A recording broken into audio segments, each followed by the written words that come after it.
Hello, inspired leader. I've been sitting here in my happy place in the Okanagan, where I've been for the last week and have another week here, and really wanted to kind of hit the new year with a lot of inspiration and clarity for you.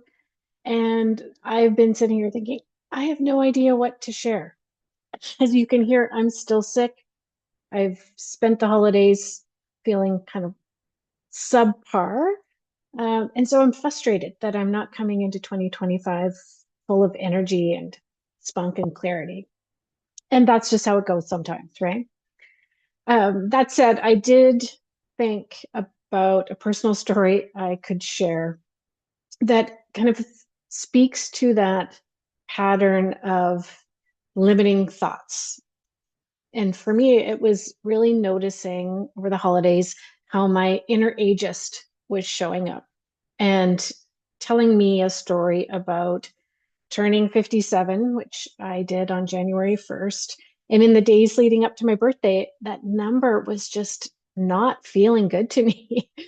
And I was resisting it and not wanting to acknowledge it. And it feels, yeah, it just feels different, a lot different than 56 for some reason.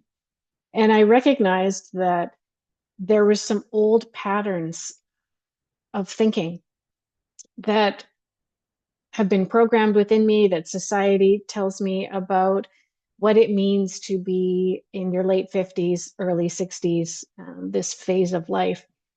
And I don't want to be at a phase that society tells me it's a wind down or um, not fit enough, not beautiful enough, not just not enough because you are aging.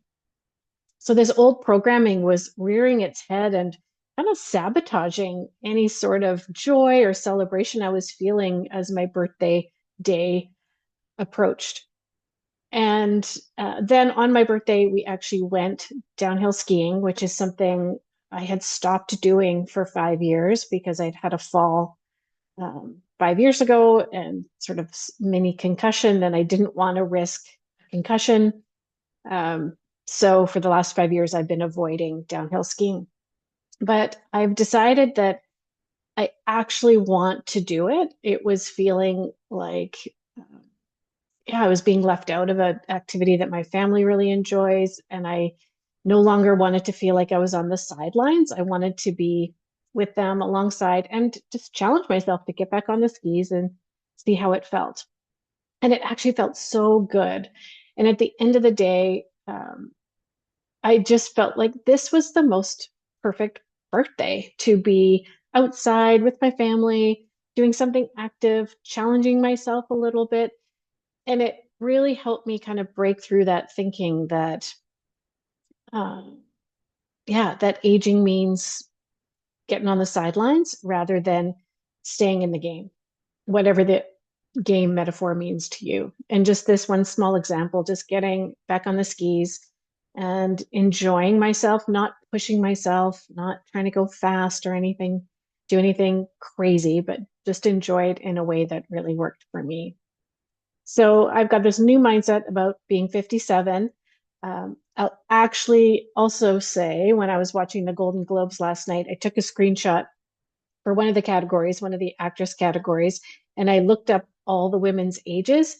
And I think their average age was like 53, 54.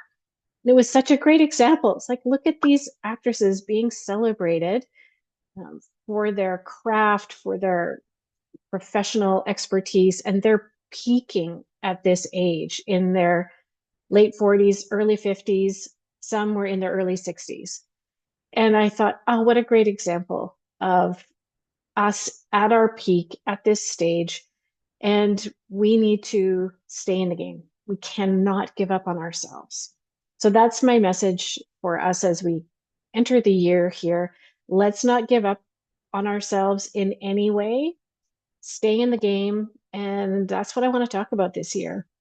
How we can really find our peak, find our potential, get really connected to what we're passionate about, and thrive in our lives in these midlife years.